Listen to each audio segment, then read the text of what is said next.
తెలంగాణలో మాఫియా పాలన, కాంగ్రెస్ సర్కార్లో కమిషన్ రాజ్, నితిన్ నబీన్ ప్రతి పనికి బిల్లుల మంజూరుకు ఆర్ఆర్ ట్యాక్స్ విధిస్తున్నారు.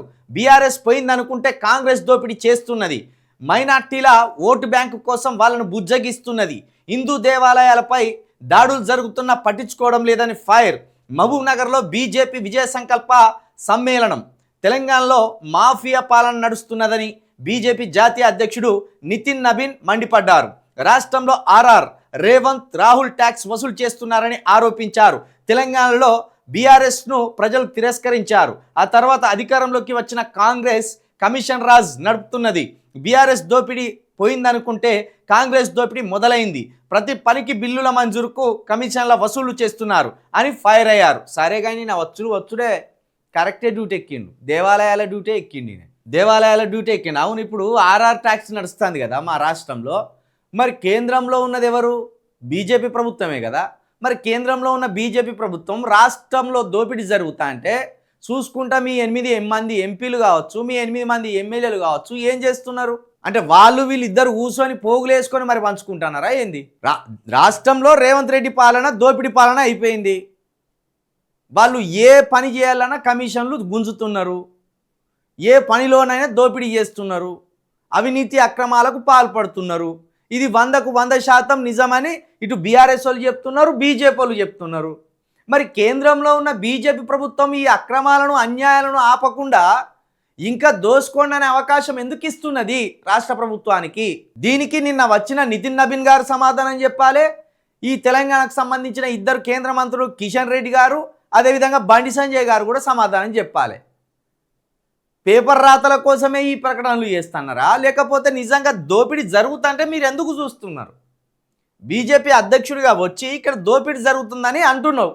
మరి ఇక్కడ ఉన్న నీ కేంద్ర మంత్రులు ఈ దోపిడీకి సంబంధించిన చిట్టాను మొత్తం పట్టుకపోయి కేంద్ర ప్రభుత్వం ముందు పెట్టి రేవంత్ రెడ్డి మంత్రులను అరెస్టు చేయించి జైల్లో ఎందుకు వేపిస్తలేరు? వాళ్ళు మీరు కూడబలుకొని ఏమైనా వాటాలు పంచుకుంటున్నారా, లేకపోతే రాజకీయ నాయకుల పార్టీలు అందరూ కలిసి వాటాలు వేసుకొని తలా ఇంత పంచుకుంటున్నారా, తలా ఇంత దోసుకుంటున్నారా రాష్ట్రాన్ని? ఇక్కడ హిందూ దేవాలయం మీద దాడులు జరుగుతున్నాయి అని మరొక మాట అంటాను. క్రైస్తవ మందిరాల మీద దాడులు జరుగుతున్నాయి మీకు కనిపిస్తలేదా? ముస్లింల మీద దాడులు జరుగుతున్నాయి కనిపిస్తలేరా? హిందూ ప్రధానమంత్రి ఉంటాడు, హిందూ రాష్ట్రాలు, హిందూ ముఖ్యమంత్రులు, హిందూ ఎమ్మెల్యేలు, హిందూ మంత్రులు ఇంతమంది ఉన్నాక హిందువుల మీద దాడి ఎందుకు జరుగుతుందా? మీ చేతగానితనం కాదా? మరి ఇప్పుడు రేవంత్ రెడ్డి గారు హిందూ ముఖ్యమంత్రి, ఇక్కడున్న బీజేపీ కేంద్ర మంత్రులు 2 హిందూ మంత్రులు, కేబినెట్లో కూడా మొత్తం హిందూ మంత్రులే ఉన్నారు. ఇక్కడ ఉన్న మెజార్టీ ఎమ్మెల్యేలు మొత్తం ఆ 8 మంది తీసేస్తే, పాత బస్తీలో ఉన్న ఆ 8 మందిని తీసేస్తే మిగతా బీఆర్ఎస్లో ఉన్న వాళ్ళు కావచ్చు, కాంగ్రెస్లో ఉన్న వాళ్ళు కావచ్చు, బీజేపీలో ఉన్న వాళ్ళు కావచ్చు, వీళ్ళందరూ కూడా హిందూ ఎమ్మెల్యేలు. మరి ఇంతమంది హిందూ ఎమ్మెల్యేలు ఉన్నా కూడా హిందూ దేవాలయాల మీద దాడులు జరుగుతున్నాయి అంటే లోపం ఎక్కడున్నది? మీ దగ్గరే ఉన్నది. జరగని వాటిని జరిగినాయి అని చెప్పుడు, ఆ జరగని వాటి మీద సెంటిమెంట్ రాజేయడం, ఆ సెంటిమెంట్ పేరుతోటి ఓట్లు దండుకోవడం.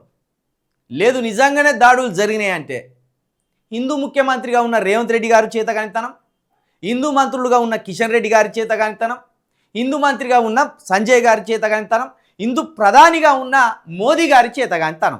మీరు ఫెయిల్ అయినని ఒప్పుకోర్రి, లేదా దాడులు జరగలేదని ఒప్పుకోర్రి.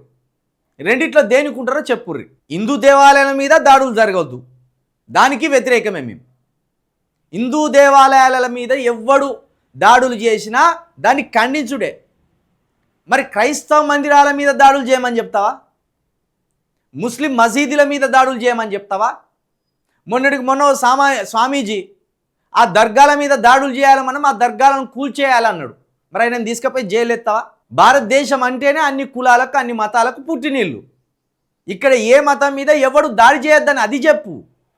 హిందువులను సెన్సిటివ్ చేయడానికి, హిందువులను రెచ్చగొట్టడానికి నువ్వు రాగానే నువ్వు మొదలు పెట్టినావా? ఇక మీరు ఎన్ని మొదలు పెట్టినా తెలంగాణలో బీజేపీ రావడం అనేది కళ.